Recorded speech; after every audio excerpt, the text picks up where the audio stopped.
राहुल को उसकी ही चाल में फंसाकर शिवा काफी खुश था और वो उसके भागने से पहले ही उसके पास पहुंच गया और उसकी सच्ची असलियत उसको बताकर उसे और छिपे हुए अपने पिता को चौंका दिया।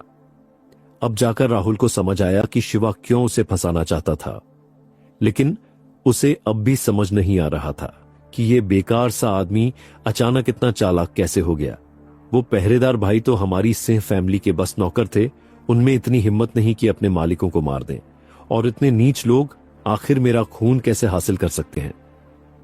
राहुल, तू ही मिस सिया से शादी करना चाहता था, तो मैं तुम्हारी ये इच्छा पूरी करूंगा।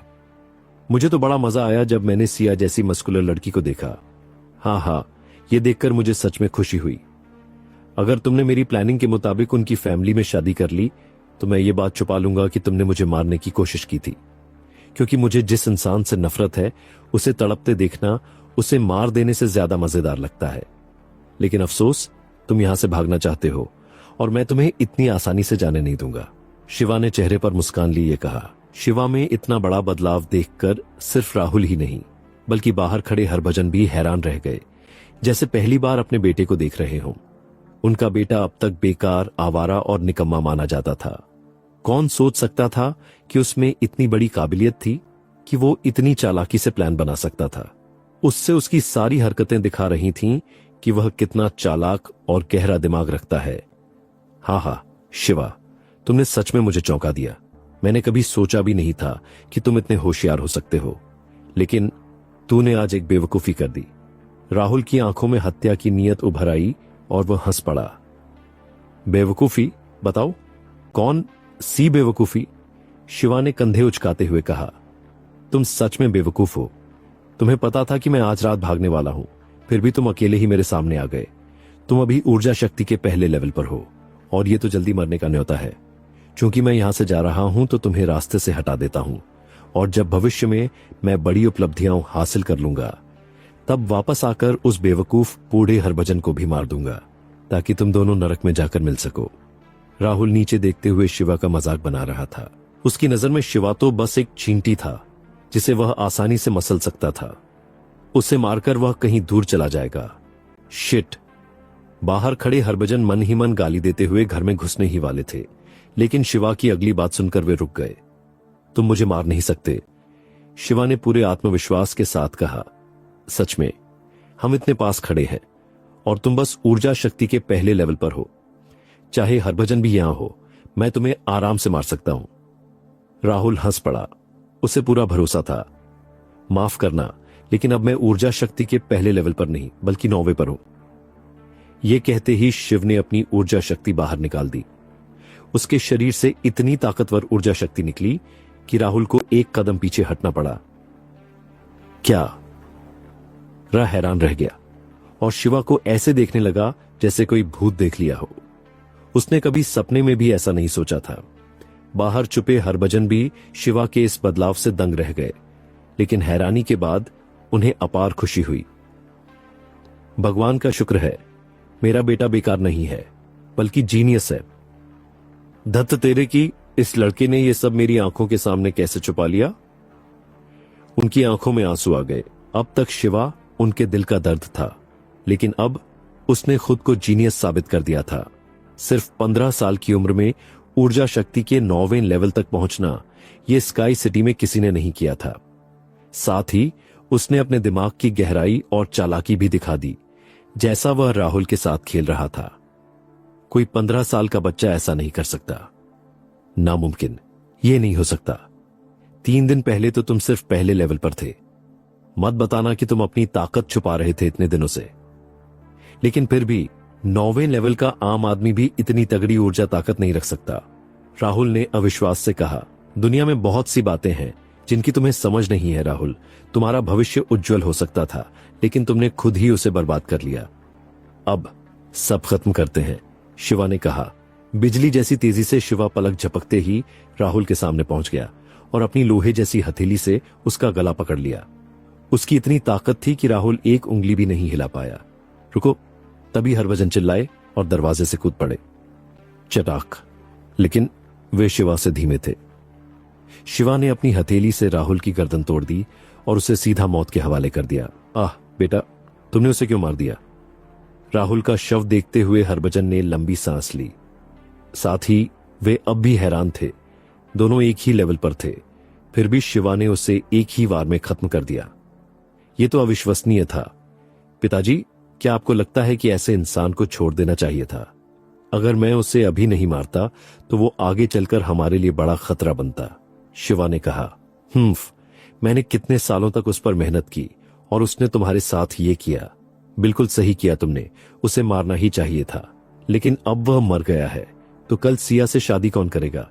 हमारी फैमिली और मराठी फैमिली का रिश्ता पहले से ही खराब है, अब और बिगड़ जाएगा, हरभजन ने चिंता जताई। पिताजी, भोले मत बनो। आपको पता होना चाहिए कि एक पहाड़ पर दो शेर नहीं रह सकते। हमारी फैमिली और मराठी फैमिली स्काई शहर में कभी एक साथ चैन से नहीं रह सकते, और वो बूढ़ा जयेश हमें कभी बराबरी पर नहीं मानेगा। उसने तो सबके सामने हमारी बेइज्जती की थी, फिर हमें क्यों उनके साथ अच्छा होना चाहिए? शिवा मुस्कुराते हुए बोला। बेइज्जती? हरभजन उलझ गए। पिताजी, जयेश के मासूम चेहरे पर भरोसा मत करिए, वो अंदर से सबसे ज्यादा चालाक है। आज की सगाई में सिया मराठी का आना ही हमारे लिए अपमान है। हमारी फैमिली इस शहर की ऊंची फैमिली है, और अगर हमने उसे अपनी बहू बनाया तो सब हमें हंसी का पात्र बनाएंगे, और अगर राहुल उनके घर शादी करके जाता तो और भी बुरा होता। वो बदसूरत लड़की हमारे अपमान का प्रतीक है। मुझे तो शक है कि वो जयेश की बेटी भी नहीं है। इतनी मशहूर फैमिली की बेटी अगर सच में बदसूरत होती तो कोई ना कोई जिक्र जरूर करता।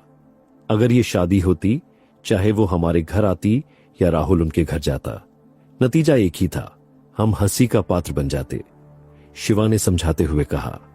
शिवा की बात सुनकर हरभजन को अचानक सब समझ आया। उन्हें कुछ गड़बड़ तो पहले से लग रही थी, लेकिन शिवा जैसी गहराई से नहीं सोचा था। अब उन्हें साफ हो गया। वे असल में दोनों परिवारों का रिश्ता सुधारना चाहते थे, लेकिन मराठी फैमिली उन्हें अपमानित करने वाली थी। एक पहाड़ पर दो शेर नहीं रह सकते। मेयर की फैमिली और जयेश फैमिली साथ नहीं रह सकती। बेटा, तुम इतने होशियार कब से हो गए? हरभजन ने अपने बेटे को ऐसे देखा जैसे पहली बार देख रहे हो। पिताजी, मैं कभी भी बेवकूफ नहीं था, शिवा मुस्कुराया। और बेटा, तुम अचानक इतने लेवल्स ऊपर कैसे पहुंच गए? हरभजन ने हैरानी से पूछा। शिवा ने मुस्कुराते हुए पहले से तैयार किया हुआ जवाब दिया। पिताजी, 3 दिन पहले जब पहरेदार भाई मुझे मारने आए थे तो एक महान योद्धा ने मेरी जान बचाई। उसने न सिर्फ उन भाइयों को मार डाला, बल्कि मेरे शरीर की हालत भी सुधारी, जिससे मैं अपने शरीर में जमा सारी औषधियां को सोख पाया और सीधा 9वें लेवल तक पहुंच गया। यह सब आपकी वजह से हुआ। आपने मुझे इतनी अच्छी पिल्स दी थी। अगर वे ना होते तो आज मैं ये ना होता। हा, कितनी अच्छी किस्मत है हमारी। पता नहीं वो महान योद्धा कौन था। अफसोस कि मैं उससे मिल नहीं पाया, हरभजन ने जोर से हंसकर कहा। बेटे को महान बनते देखकर उन्हें इससे बड़ी खुशी और क्या मिलती? पिताजी, मराठी फैमिली से रिश्ता सुधारने का कोई फायदा नहीं है। मेरी नजर में तो एक ही फैमिली इस शहर पर राज करेगी। अगर मराठी खेलना चाहता है तो हम भी खेलेंगे, शिवा बोला। हाँ, हमें उनसे लड़ना ही चाहिए, नहीं तो लोग समझेंगे कि मैं उनसे डरता हूं। तो बेटे, कल की शादी का क्या करें? हरभजन ने बेटे से राय पूछी। पहले वे कभी ऐसे मामलों में शिवा से राय नहीं लेते थे, लेकिन अब उनका बेटा बदल चुका था और शायद कोई अच्छा उपाय बता सकता था। जो हमें अपमानित करे, हम भी उन्हें वैसा ही जवाब देंगे। चेहरे पर क्रूर मुस्कान लिए शिवा बोला। कल सिया के आने से हमारी फैमिली की इज्जत पहले ही मिट्टी में मिल गई है। अगर यही वो चाहते हैं तो अब हम उनकी इज्जत को बर्बाद करेंगे और उन्हें इस शहर का मजाक बनाएंगे। तुम्हारा प्लान क्या है? हरभजन उत्सुक हुए। सिंपल, कल तो वे राहुल की शादी की उम्मीद कर रहे हैं ना, तो किसी से एक ताबूत बनवाओ, शिवा बोलते हुए मुस्कुराया। शिवा के लिए दोस्त मतलब दोस्त और दुश्मन मतलब दुश्मन। वह कभी दुश्मन से मेल जोल नहीं रखेगा। जो भी उसका दुश्मन बनेगा उसका अंत बुरा ही होगा। राहुल पहला था और मराठी फैमिली दूसरा। एक पहाड़ पर दो शेर नहीं रह सकते। स्काई शहर से मराठी फैमिली को हटाना उसका पहला बड़ा लक्ष्य बन चुका था। मेयर होने के नाते हरभजन कोई मामूली इंसान नहीं थे। उनके दिल में भी हमेशा से मराठी फैमिली को हटाने की इच्छा थी। शिवा अब उनकी एकमात्र उम्मीद था। जो कभी बेकार निकम्मा था, अब चालाक और काबिल बन चुका था। इससे बढ़कर उन्हें और खुशी क्या हो सकती थी। अगर शिवा कहता है कि वो करेगा तो वो करेगा, कोई उसे रोक नहीं सकता। अगले दिन रिबन और लाइट सजावट हर जगह दिख रही थी और माहौल कल से भी ज्यादा रौनकदार था। सिवाय हरभजन और शिवा के किसी को पता नहीं था कि राहुल मर चुका है।